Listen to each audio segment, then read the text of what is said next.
पावसाळा चालू झाला आहे आणि पावसाळ्यातून ना आमच्या कोकणात खूप साऱ्या रानभाज्या येतात.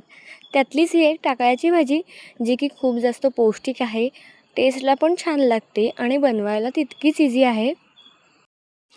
आधी भाजी स्वच्छ धुवून चिरून घेतली. त्यानंतर ना कढईमध्ये तेल गरम करायला ठेवलं. गरम तेलामध्ये लसूण टाकली, मग त्यात हिरवी मिरची आणि चिरलेला कांदा. कांदा अगदी मंद आचेवर ना चांगला नरम होईपर्यंत भाजू द्यायचा.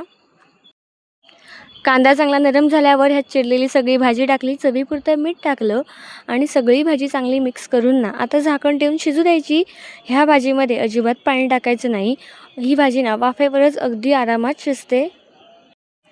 मग थोड्या वेळाने झाकण काढलं. भाजी तर चांगली शिजली होती. मग त्यात थोडं ओलं खोबरं टाकलं. सगळी भाजी चांगली मिक्स करून घेतली. छान अशी टाकळ्याची भाजी तर तयार झाली होती.